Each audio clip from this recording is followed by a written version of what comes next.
Students, whatever homework is given to you, you have to submit it on the very next day between 8 am to 1 pm to the given WhatsApp number, and it is compulsory to submit your homework as your attendance will be marked on the basis of your submission.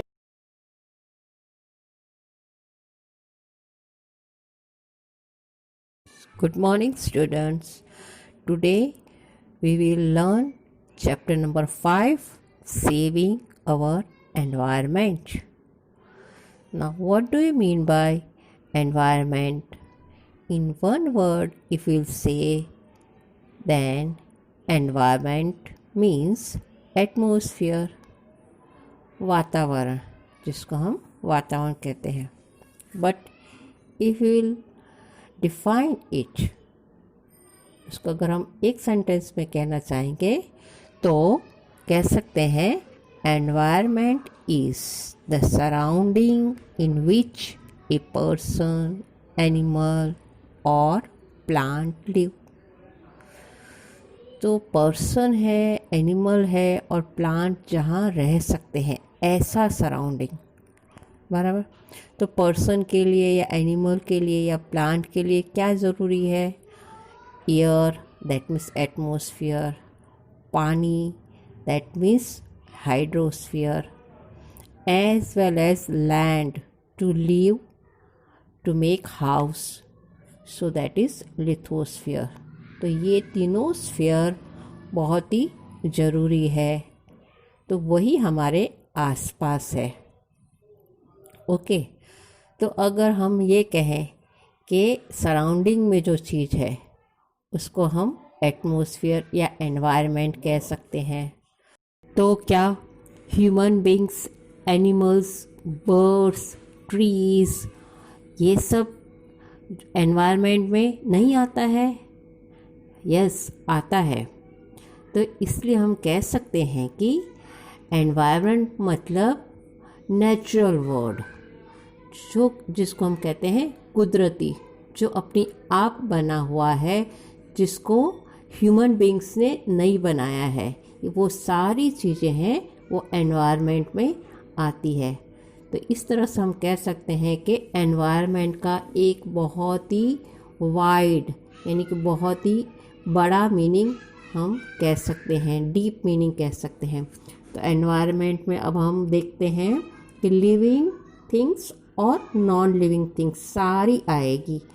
जैसे कि plant है, animals है, birds, insects, mountain, rivers, as well as sea, ocean, moon, star, sun, sunlight, air and so on. तो इस तरह से environment है, उसमें लिविंग और नॉन लिविंग सारी चीज़ें आती है. उसको हम कहते हैं एनवायरनमेंट. अब इसी एनवायरनमेंट को हमें प्रोटेक्ट करना है, उसको बचाना है. ठीक है. नहीं तो जो है हमारी लाइफ भी जो है अनसेफ हो जाएगी, हम भी नहीं बच पाएंगे, क्योंकि इस एनवायरनमेंट की वजह से ही हमारी लाइफ पॉसिबल है.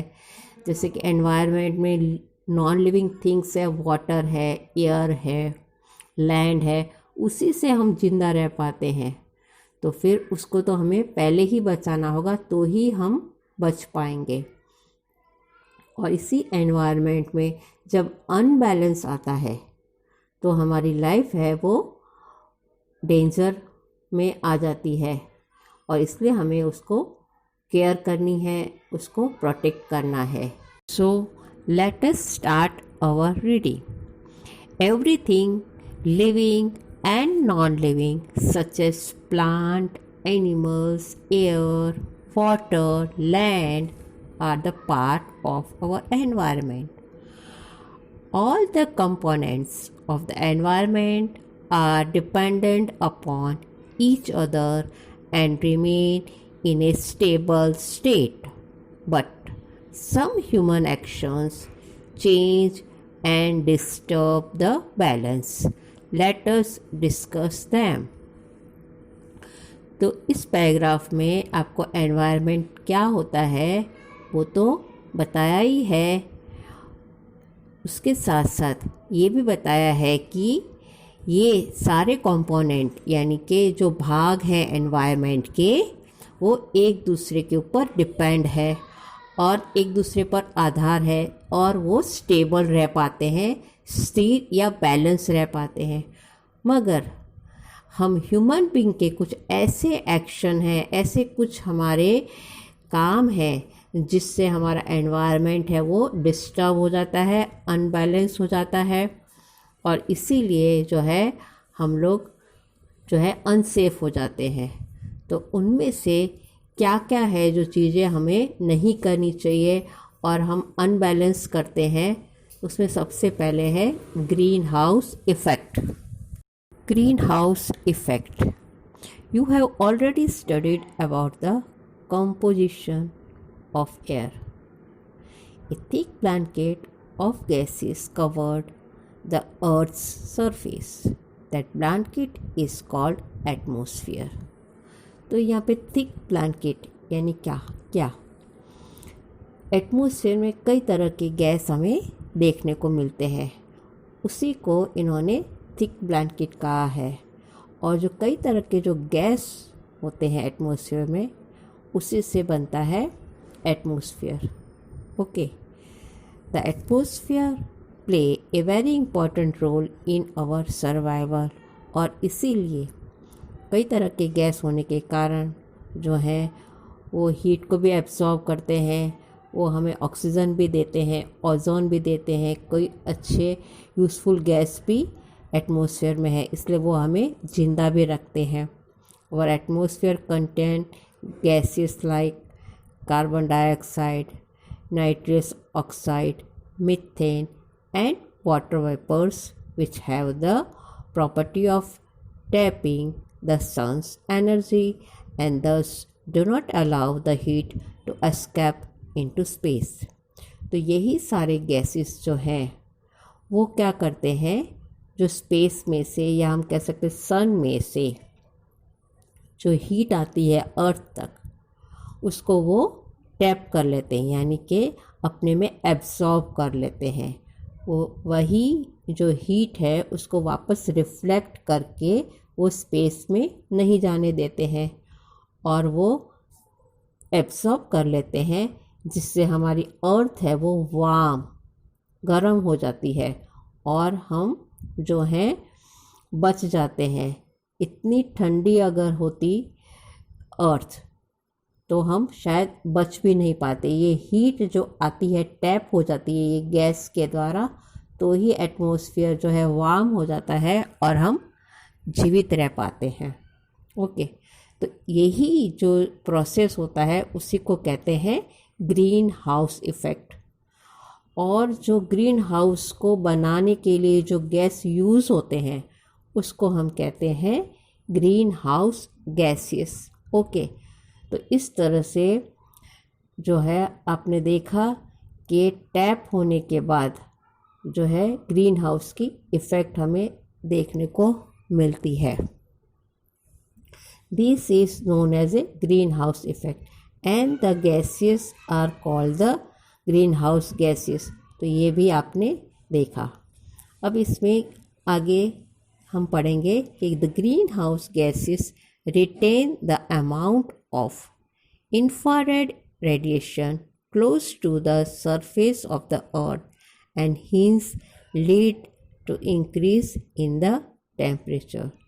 और इसी ग्रीन हाउस गैसेस में से जो एक इंफ्रारेड रेडिएशन मतलब कि एक बहुत ही ज़्यादा हीट वाली रेडिएशन यानी कि किरण बराबर, वो जो है बनी रहती है हमारे एटमॉस्फेयर में। तो इसीलिए जो है अर्थ का टेम्परेचर है वो मेंटेन रहता है और हम सारी चीज़ें सरवाइव हो पाती। Now we will see greenhouse gases. Among them first is carbon dioxide. Cutting down of trees and burning of fossil fuel have led to an alarming high rise of carbon dioxide level in the atmosphere। तो यहाँ पे ये कह रहे हैं कि green house gas हमें protect तो करते हैं, मगर फिर ग्रीन हाउस गैस को बैलेंस भी बना के रखना चाहिए। अगर ये सारे गैस बढ़ जाते हैं, इसकी जो है मात्रा बढ़ जाती है, तो वो हमारे लिए हार्मफुल भी होते हैं। तो जैसे हमने ट्री को काट दिया और फॉसिल फ्यूल यानी कि जो मिनरल्स में से हमें पेट्रोल और ऑयल और वो मिलते हैं, पेट्रोल ऑयल, तो उससे हमें व्हीकल्स जो बहुत ही चलाते हैं और कार्बन डाइऑक्साइड बढ़ जाता है, तो वो हमारे लिए हार्मफुल है। दूसरा है methane. Animal waste and grass eating animal release methane gas. तो जो एनिमल्स के जो होते हैं वेस्ट, उसमें से जो गैस क्रिएट होता बनता है वो मीथेन है। तो वो भी एब्सॉर्ब करते हैं सनलाइट को और अर्थ को वार्म करते हैं, मगर उसमें भी अनबैलेंस नहीं होना चाहिए। तो ये मीथेन गैस है, वो हमें एनिमल्स वेस्ट से मिलता है। Third, water vapours. 60 to 70% of greenhouse effect is caused due to vapors। अब वेपर्स तो आप जानते ही हैं कि जो वाटर होता है रिवर्स में, ओशंस में, वो हीट के कारण एवोपरेशन होता है और उसी से जो है ये वेपर्स बनती हैं। और वेपर्स लाइट होती है वाटर की कंपैरिजन में, क्योंकि ये गैस बन जाती है तो वो हाइट पे चली जाती है और यही अल्ट्रावायलेट रेज यानी कि सन रेज को एब्सॉर्ब भी करती है। और सबसे ज़्यादा जो है सन रेज को एब्सॉर्ब ये वेपर्स ही करते हैं, 60 to 70%। Now next is CFC। Chlorofluorocarbon are used in refrigerators, air condition and other industrial process, tap sun ultraviolet rays and not let it escape। तो ये सारे जो हमारे होते हैं इक्विपमेंट्स, इलेक्ट्रॉनिक्स, उसमें ये गैस यूज़ होता है और यही जो है सनरेज को टैप भी करती है, यानी कि एब्जॉर्ब करके रखती है और इससे हमारा अर्थ वार्म रहता है। मगर इसको भी ज़्यादा रिलीज़ नहीं होना चाहिए, नहीं तो ज़्यादा अगर रिलीज़ होगा तो अर्थ है वो बहुत ही वार्म हो जाएगा और ग्लोबल वार्मिंग की इफ़ेक्ट जैसे कि हमें दिखती है आजकल, तो ये ग्लोबल वार्मिंग और भी ज़्यादा बढ़ सकता है। Ozone, it is present in the stratosphere. अब ये स्ट्रेटोस्फेयर है वो एटमॉस्फेयर का ही एक लेयर है। एटमॉस्फेयर में डिफरेंट 5 लेयर्स होते हैं, उसमें से ये सेकंड नंबर का होता है। फर्स्ट ट्रोपोस्फेयर होता है, सेकंड स्ट्रेटोस्फेयर होता है। इसमें भी जो है सन की रेस को एब्जॉर्ब करके रखती है और जो है अर्थ को वार्म बना कर रखती है, मगर ज़्यादा भी है हमारे सनलाइट नहीं होनी चाहिए, ये तो बहुत ही गर्मी हो जाती है अर्थ पर। Global warming, the rise in temperature on the earth because of the tapping of the sun's heat by greenhouse gases is called global warming.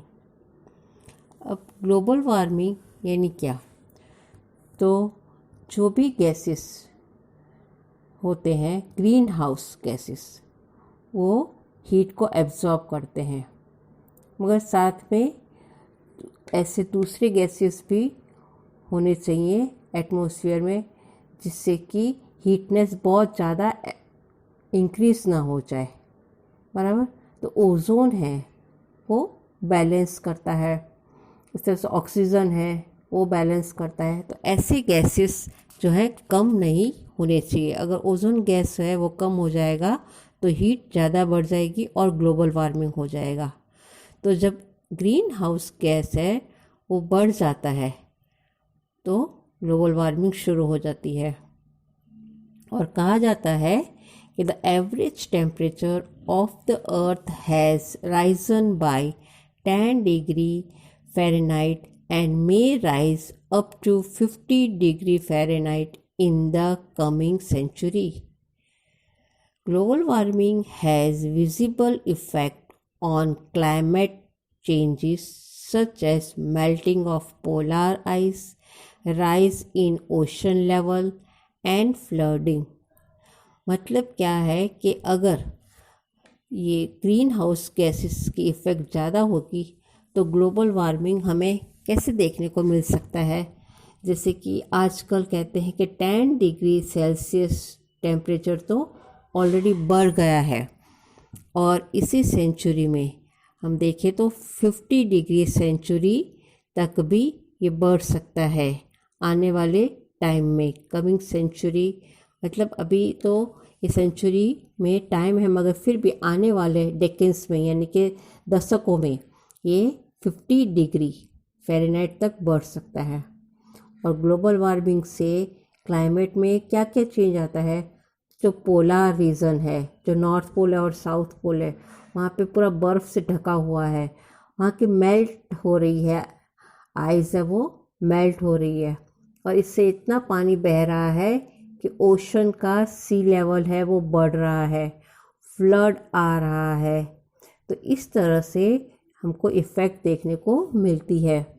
बहुत ही हीट बढ़ गई है, तो उसके लिए हमें कुछ स्टेप लेने चाहिए। Step should be taken to prevent global warming like use of electricity and fuel should be done judiciously.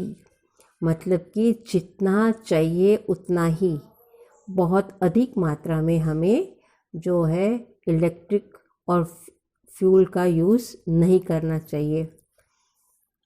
ज़रूरत हो वहीं पर हमें पेट्रोल से जो व्हीकल्स चलते हैं उनको चलाना चाहिए, ना कि हर जगह के लिए हमें जो है फ्यूल वाले व्हीकल्स को यूज़ करना चाहिए। इस तरह से more and more tree should be planted and renewable sources of energy should be use. मतलब कहना ये चाहते हैं कि ज़्यादा से ज़्यादा ट्रीज़ को ग्रो करेंगे तो ऑक्सीजन हमें ज़्यादा मिलेगा एटमॉस्फेयर में, और ये जो टेम्परेचर है, ग्लोबल वार्मिंग की जो इफ़ेक्ट है वो बैलेंस होगी।